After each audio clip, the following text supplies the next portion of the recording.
Olá, meu nome é Lucas, este é o Diário de Leitura e hoje eu venho aqui comentar a respeito de As Visionárias, Quatro Mulheres e a Salvação da Filosofia em Tempos Sombrios, de Wolfram Eilenberger. O Wolfram é um escritor alemão que, depois de ter feito este livro aqui a respeito de quatro importantes filósofos ali na década de 20, decidiu escrever a respeito de quatro grandes filósofas mulheres que tiveram momentos decisivos de sua vida e obra entre os anos de 33 e 43, quando a Segunda Guerra Mundial e os totalitarismos estavam a pleno vapor ali na Europa.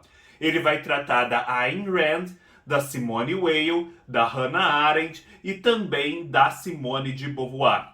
Esse aqui é um livro de divulgação filosófica, como eu diria. É um livro semelhante a este aqui, no Café Existencialista, sobre o existencialismo, e é a este aqui, o Grande Hotel Abismo, sobre a Escola de Frankfurt. Esses livros de divulgação filosófica, eles se parecem com os livros de divulgação científica, ou seja, eles se propõem a levar a um público mais amplo um conhecimento que a princípio seria especializado, no caso, a filosofia dessas mulheres, de uma forma mais acessível e que nos ajuda a compreender aquele período histórico e a situação cultural, suas influências em outras áreas das humanidades. Ele fala então da vida e obra dessas quatro filósofas, intercalando as vidas delas à medida que o tempo passa ao longo desses 10 anos. A Ayn Rand, que é esta que está no topo da figura, ela é uma russa que, por conta ali dos acontecimentos de 1917, a Revolução Bolchevique, precisou sair do país. Ela tinha origens judias. E ela foi para os Estados Unidos em 1926 e logo que foi para os Estados Unidos, foi para Hollywood, porque ela tinha a ambição de juntar filosofia com ficção, trabalhando inclusive com cinema, com teatro, com as artes audiovisuais, além da própria literatura. E ela tinha um espírito assim muito indômito. Ela queria ser uma self-made woman, aquele conceito bem norte-americano de alguém que faz a si mesmo. E ela reagia nisso a todo aquele movimento coletivista e totalitarista representado pela ascensão da União Soviética. Ela era extremamente individualista. E ela tenta construir então sua filosofia a partir desse individualismo, sempre mesclando com a ficção. Nos anos 30 e 40, ela tem sucessos maiores ou menores, mas nunca tão retumbantes, na área do cinema e na área do teatro, mas ela está lutando principalmente para encontrar a sua própria voz, para desenvolver finalmente sua filosofia e ficar nos Estados Unidos, ela e o seu esposo, de uma forma confortável. É um período de muitas privações financeiras. Mas o mais relevante mesmo é que ela começa a redigir a sua obra que a tornará de fato famosa, que é A Nascente. Em A Nascente, nós temos um protagonista que é um arquiteto, o Howard Roark, que, assim como a Ayn Rand, será um self-made man. É um homem que vai representar esse ideal de individualidade contra os coletivismos e os altruísmos. E ele um dia decide assinar um contrato para planejar e construir um conjunto de habitações populares. Ele é um arquiteto. O contrato é aqui a forma considerada pela Ayn Rand como legítima para que um indivíduo se relacione com o outro ou com uma coletividade, porque há um acordo, há um exercício ali soberano das vontades. Então, se ele faz alguma coisa em prol do outro, é porque ele decidiu e naqueles termos contratados. Acontece, porém, que o projeto habitacional sofre pequenas alterações sem o consentimento do Howard Roark. Ou seja, o contrato é violado e ele tem os seus direitos autorais também violados nesse ato. E ele se revolta, porque a sua liberdade individual, os seus direitos autorais foram violados. E aí ele decide dinamitar esse conjunto de habitações populares logo que ele acaba de ser feito. E, obviamente, isso vai ter uma repercussão e ele vai ser levado a julgamento. O trecho aqui que eu vou ler para vocês, em que ele explica um pouco das razões pelas quais ele tomou essa atitude, vai elucidar um pouco da filosofia da Ayn Rand. Agora sabem por que dinamitei Cortland? Isso está na página 328.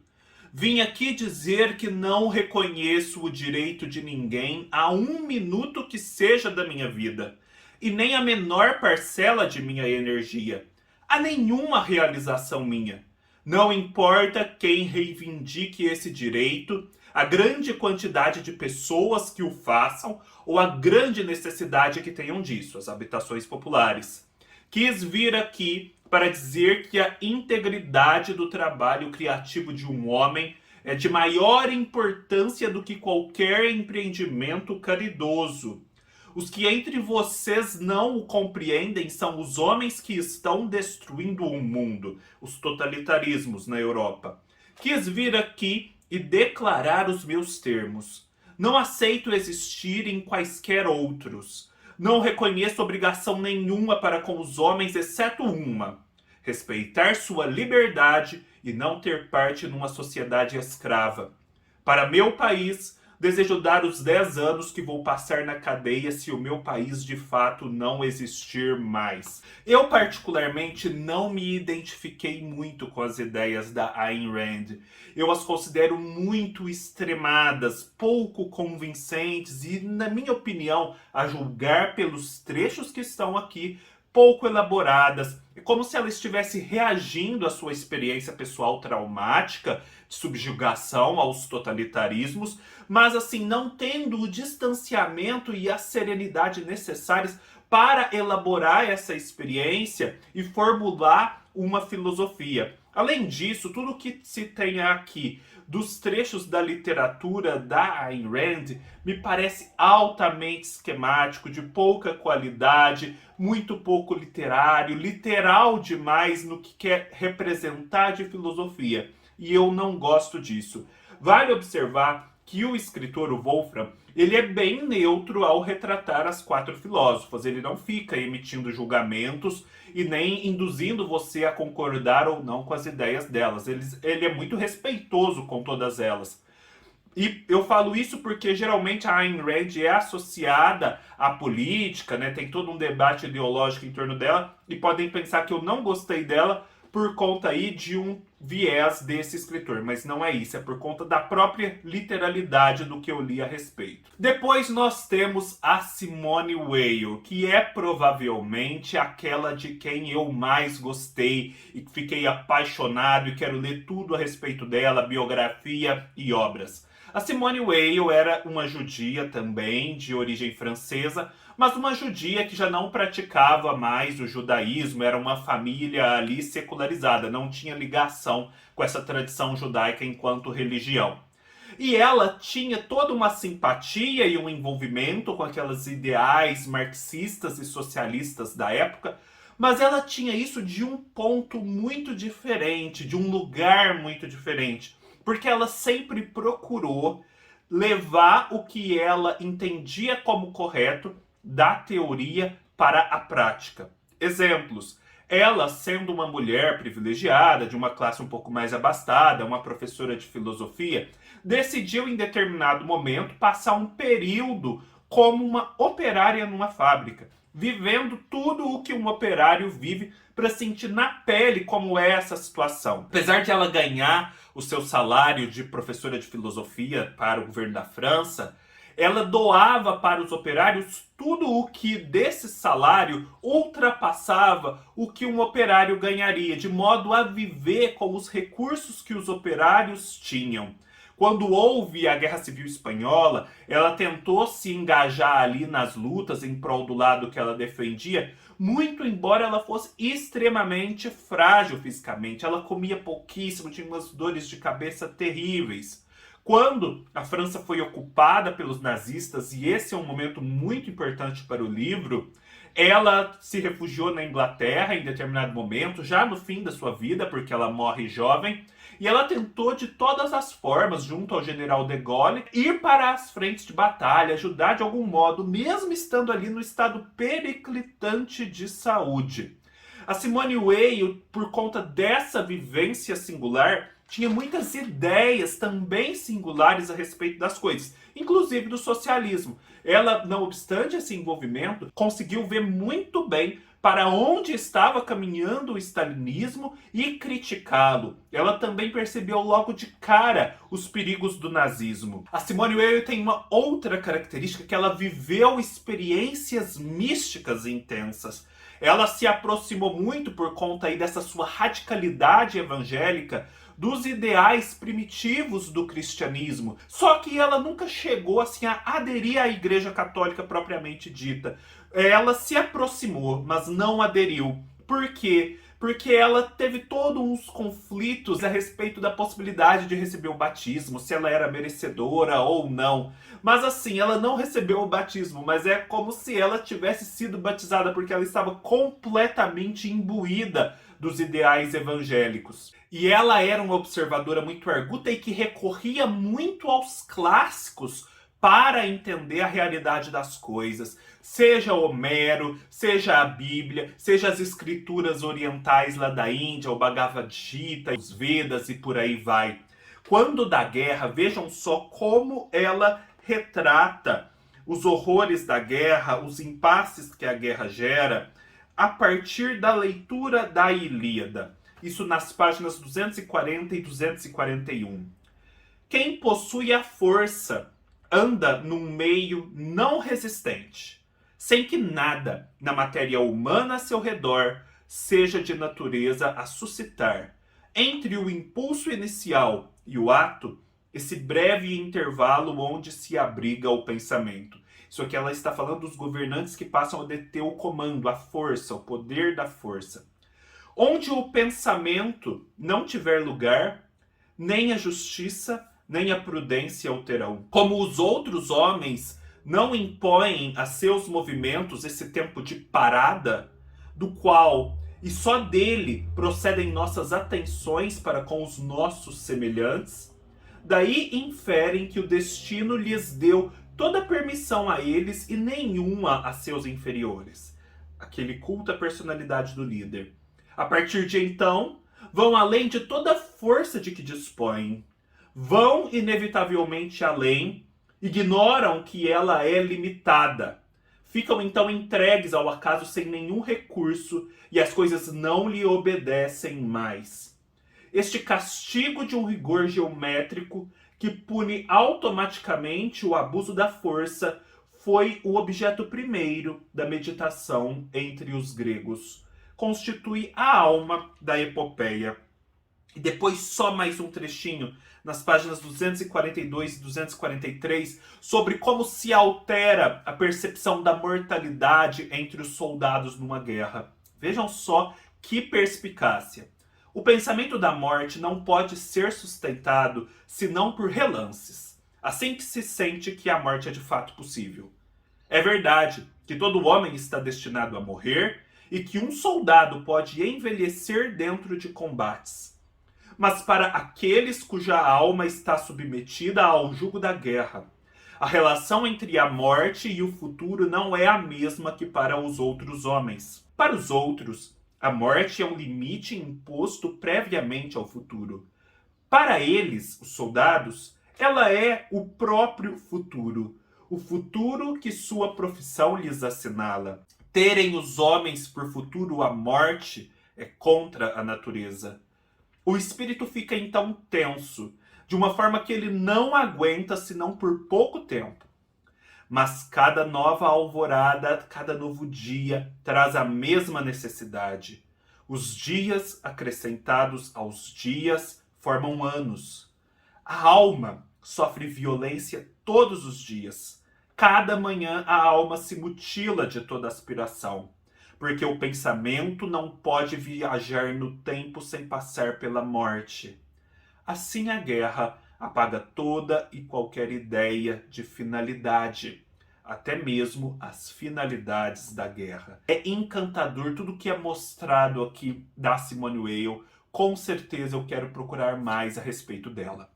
Depois nós temos a Hannah Arendt. A Hannah Arendt é sobremaneira simbólica nesse livro, porque talvez ela tenha tido a vida mais afetada pelos horrores da guerra, pelos horrores dos totalitarismos, sendo uma judia nascida na Alemanha e que começa ali a ascender intelectualmente justamente quando Hitler é alçado ao poder. Obviamente, ela começa a sofrer perseguições, precisa deixar a Alemanha, vai para a França. Na França ela se refugia, mas depois a situação não se torna mais sustentável na França e ela precisa ir para os Estados Unidos. A Hannah Arendt também é muito simbólica aqui porque ela se envolve com o movimento sionista. Aquele movimento que já antes de Hitler procurava estabelecer o povo judeu numa terra própria, sua terra ancestral, no que era então a Palestina controlada pelos britânicos. A Hannah Arendt tem uma trajetória intelectual que se desenvolve a partir da reflexão do que é ser judeu, de como os judeus há tanto tempo procuravam uma assimilação, principalmente os judeus alemães, mas aquilo não era suficiente. Quando a coisa apertava, como no nazismo, essa condição judaica era relembrada, era impossível escapar dela e ela tinha consequências sobre a existência do indivíduo. Ela desenvolvia então um estudo sobre uma moça chamada Rael Varnhagen, que era uma judia, uma intelectual, que para se assimilar ao entorno cosmopolita ali da Alemanha, precisou renunciar completamente às suas raízes judaicas. E isso causou toda uma série de consequências desastrosas para a sua personalidade e a sua existência de um modo geral. Aqui, a vida pessoal da Hannah Arendt é bem detalhada, porque ela representa a vida de vários outros judeus e intelectuais do período. Então, nesse sentido, ela é bem simbólica. Por isso, Wolfram se dedica tanto a ela. O que é muito interessante é que, apesar desse envolvimento com o movimento sionista, como a Hannah Arendt era muito arguta, ela já percebia algumas coisas que a incomodavam e ela criticava isso. E isso causou uma série de indisposições da comunidade judaica em relação a ela, principalmente quando ela foi para os Estados Unidos. Umas indisposições que vão só se avolumar quando mais tarde, depois da guerra, ela escrever aquele livro Eichmann em Jerusalém, sobre a banalidade do mal. Aqui na página 310, ela diz assim a respeito da Constituição do Estado de Israel. De acordo com as análises de Arendt, a ideia fixa, nascida do espírito do século XIX e tornada obrigatória em toda a Europa, de um Estado nacional como necessária unidade entre povo, território e Estado, era a verdadeira origem das duas guerras mundiais, bem como do moderno antissemitismo, como conceito também filho do século XIX. Nas próprias palavras de Arendt, naquela época ainda se expressava no antissemitismo um conflito típico, inevitável no Estado Nacional, segundo o qual a identidade fundamental de povo, território e Estado é necessariamente perturbada pela presença de outra nacionalidade, independentemente de como esta pretenda preservar a sua identidade. E aí ela já parte para o que viria a ser o Estado de Israel. O Estado de Israel ia repetir isso, ia repetir essa identidade entre um povo, entre uma etnia e o Estado, de modo que as outras etnias ficam alijadas desse Estado. Ela diz assim: o nacionalismo é ruim o suficiente quando se apoia em mais nada além da força bruta da nação. Mas um nacionalismo que necessária e confessadamente depende da força de uma nação estrangeira é com certeza pior. No caso, a Inglaterra que protegeria Israel. Mesmo uma maioria judaica na Palestina não mudaria essencialmente nada numa situação em que os judeus procuram uma força exterior para se proteger dos vizinhos ou para chegar a um efetivo entendimento com eles. Ela já preconizava aqui todos os conflitos modernos do Estado de Israel com os seus vizinhos árabes e com a sua população palestina. É muito interessante.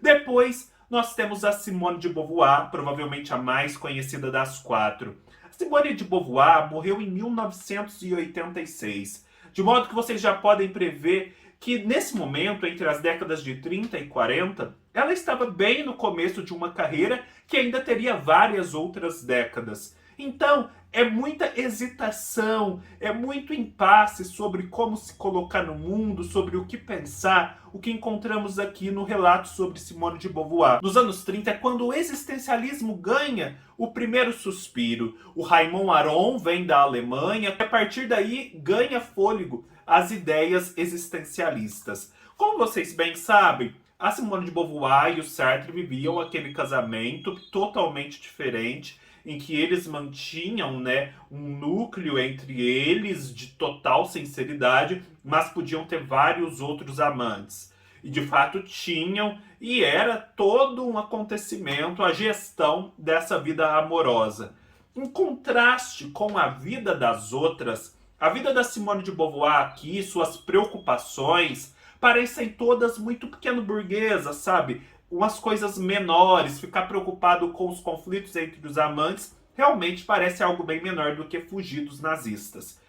Isso pode nos levar a pensar que essa filosofia existencialista dela, suas preocupações filosóficas muito relacionadas com o impacto da existência do outro na nossa vida individual, seja coisa menor, uma filosofia de salão. O livro aqui pode deixar essa impressão, mas como eu já havia lido aquele outro livro, né, no Café Existencialista, eu já tinha tido acesso à filosofia existencialista de um modo mais completo e percebido que ela é muito válida, muito interessante e definitivamente não é uma filosofia de salão. A vida da Simone de Beauvoir que é muito impactada pela invasão dos nazistas à França, a ocupação e os movimentos de resistência. Né? O Sartre e a Simone de Beauvoir não foram exatamente heróis ali naquela situação. E a gente percebe o desconforto, né? O não saber como agir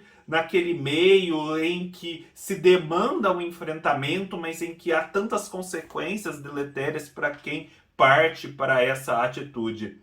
É engraçado porque a Simone Weil era meio que a grande outra na vida da Simone de Beauvoir. A Simone de Beauvoir ficava sabendo da Simone Weil, né, daqueles feitos heróicos, de toda aquela situação de doação ao próximo, e ficava bem incomodada, porque ela estava ali vivendo um pouco a sua vida pequeno-burguesa, com aqueles problemáticas de amantes. E aí ela ficava incomodada com isso, e a Simone Weil e a Simone de Beauvoir se formaram em filosofia no mesmo ano. E quando eles fizeram os exames gerais ali do governo da França para os formandos em filosofia, a Simone Weil ficou em primeiro lugar, a Simone de Beauvoir ficou em segundo e o Merleau-Ponty, outro grande expoente do existencialismo, ficou em terceiro. Esse aqui ainda é um período em que a Simone de Beauvoir dá aulas de filosofia e dá aulas principalmente no interior, que não tem nada a ver com aquele estilo de vida que ela pretende levar. O grande êxito intelectual que coroa essa década é a redação do romance A Convidada, que vai trazer muito dessa filosofia da Simone de Beauvoir, mas de um modo assim mais orgânico e bem mais literário e bem escrito do que a Ayn Rand. Os franceses escrevem muito bem. Gente, este é um livro muito gostoso, muito fluido, certamente não é um livro complicado, te traz importantes informações a respeito dessas filósofas e funciona muito como um catalisador para futuras leituras, ou seja, ele não se encerra em si mesmo. Eu não diria que ele é o livro mais bem escrito, não que ele seja truncado, mas assim, o Café Existencialista e o Grande Hotel Abismo eu acho ainda mais cuidados do ponto de vista estilístico do que este livro escrito pelo Wolfram, mas nada que atrapalhe a leitura. É um livro que tem notas de fim de livro, mas geralmente notas só de referências que você pode pular, e um índice onomástico, né, para ajudar você a acessar certos conteúdos a partir do nome das personalidades envolvidas. É isso, espero que vocês tenham gostado. Se gostaram, deem um like, deixem seus comentários, se inscrevam no canal e até mais.